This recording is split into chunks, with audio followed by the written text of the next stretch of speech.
What's up everybody, it's Coach Kev coming back to you guys with another reaction video. Today I'm going to react to my Team Miller 2020 girls vs NJ Blast Black. So if you want to get to know the girls in this video, check out the pinned comments below. You'll see a link to my first vlog where you can get to know the girls. Also, if you want to see the previous reaction videos that I did on them, check up top. Click the cards and check that out after you watch this video.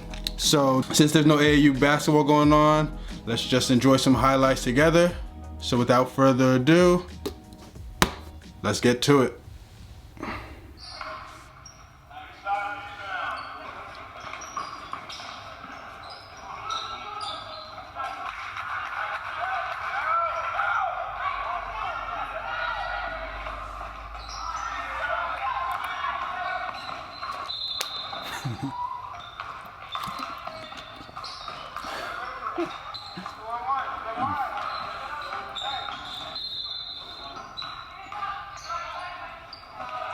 So quick backstory about this game. We started off a little sluggish because we played in this tournament in NYC called the Rose Classic, and we had a playoff game the same day as this game. So we lost that playoff game early in the morning and just drove straight back to New Jersey to play this game. So the girls were a little sluggish in the beginning, you can tell. So it took us a while to get going, but once we got going, we got going.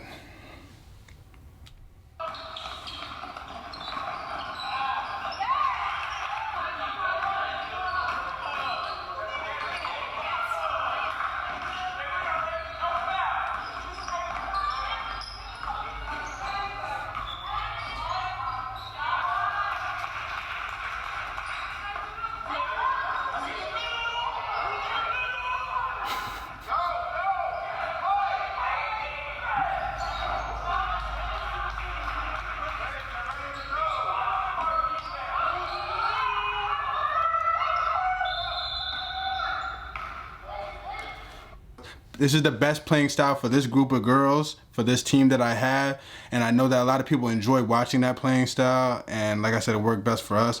So that's why we played this way. It might look a little helter-skelter and out of control at sometimes, but trust me, 90+% of the time, it worked out in our benefit. That could not be a timeout.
So that last possession kind of explains it all, what I was trying to explain, and you might give up points like that. But my thought process to it was we were in such great shape and we were so used to playing that style that we would be able to wear down teams, and that's what we mostly did. First half of games it would be kind of slow, it would take us a while to get going, and then the second half we'd wear them out, and then that style would just run them out the gym, and that's what happened most of the time.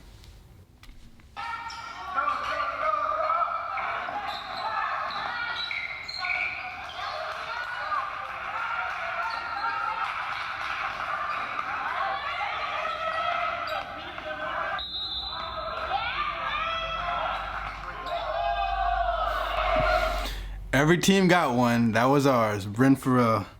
I don't know if you want to call it the instigator, the enforcer, the intimidator, whatever you want to call it. She would leave games bloody most of the time, and she was that type of player, and I loved it. I loved it. I loved it.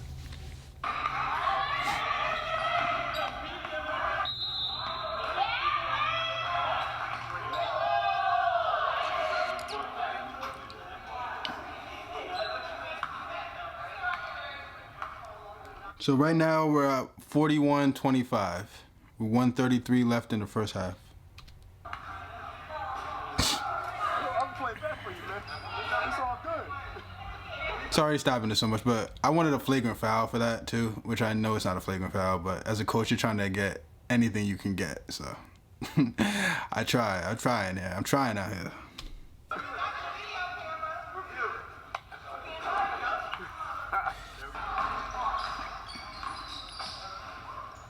Good pull up.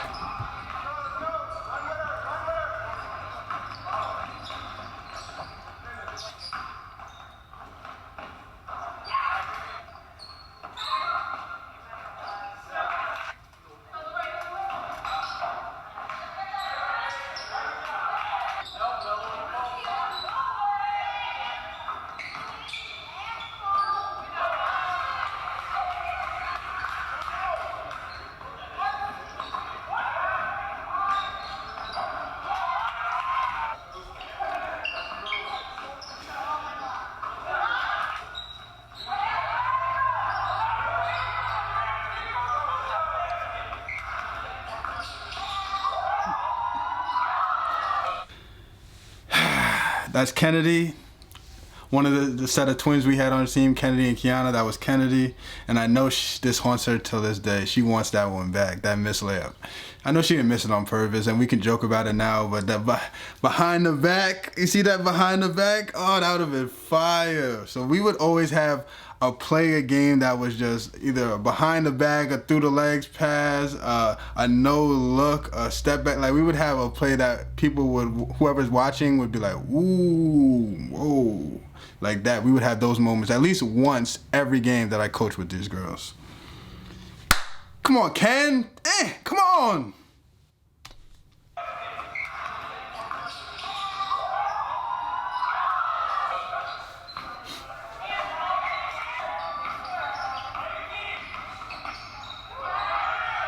Pass.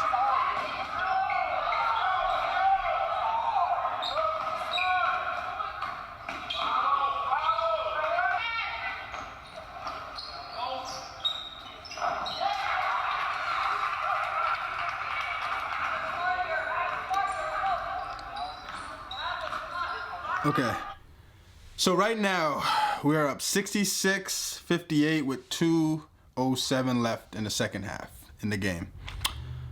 This is the day-old question for all coaches. Do you continue to play the style that got you the lead? Or when it gets down to crunch time like this, do you slow stuff down and change the way you play? So I always stay with the mentality of whatever got you the lead, we continue to play that style. That doesn't mean we're gonna just jack up shots just to jack up shots like maybe we would in the first 2 minutes of a game. We're gonna play smarter, but it does mean that I don't want to just throw the ball around and just hold it like we're like playing like baby or rec league basketball. I've seen that happen a lot where coaches went to that style with throwing it around like that, and 90+% of the time they either lost that game or were very, very close to losing that game.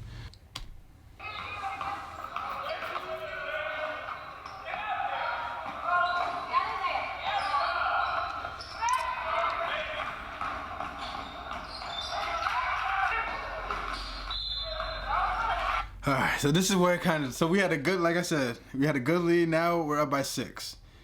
And we get a backcourt violation. And now, here we go. This is every basketball. I know basketball in particular, and I know sports too, 'cause I watch sports.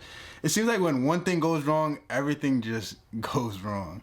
So let's watch these next 3 possessions that we had. So we just had a 3-point attempt, and we missed, and they scored a bucket. And now we just had a backcourt violation. So that's 2 negative possessions in a row. Let's see what happens after this.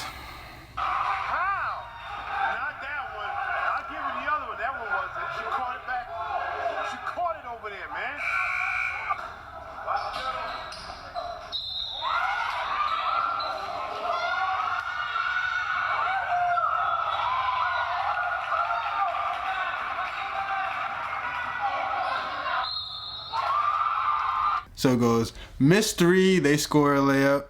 We get a backcourt violation.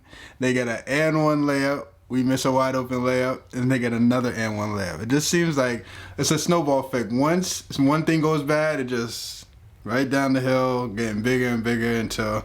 But who are we mentally strong enough to still pull out the victory? Let's find out.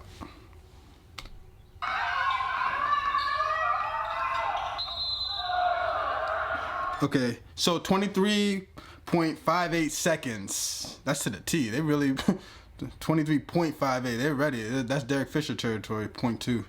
So they've been fouling us. So it's 10 fouls to shoot 1-on-1. I think they only had like 2 fouls, so they had to foul us mad times for us to shoot free throws. So this is like the 6th foul, and we did a great job for like 30 seconds of holding the ball, getting fouled, and not turning it over. Then this happens, and let's see what the outcome is.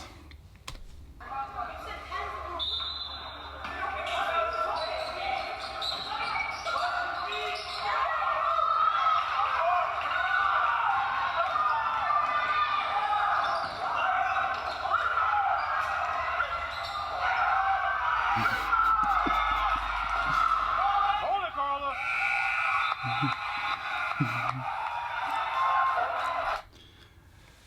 So we pulled it off. 1-point victory. Shout out to Coach Troy. That's him in the background screaming, rebound, rebound. And shout out to one of our girls, Nina. Her dad, Brian Worthy. He's the one telling Carla, one of the girls on the court, to just hold the ball, hold it. Don't move, just hold it, hold it. But we ended up pulling out the victory, which we had a lot of games like this where we were in tight, close games, and we were just mentally tough enough to figure out a way to just get the victory, which we did right here. So next up, I'm gonna have highlights of us, the Team Miller 2020 girls, vs the Philly Bells, the Philadelphia Bells, one of the top AAU girls programs in the nation. So we played them in Maryland at the USJN tournament, and it was a battle. So stay tuned to that. That's gonna be the next video you guys see me react to. So if you haven't already, please subscribe to my channel, hit that notification bell to be updated for all the content that I have coming out. Till next time, it's Coach Kev, Purpose Driven, and I'm out.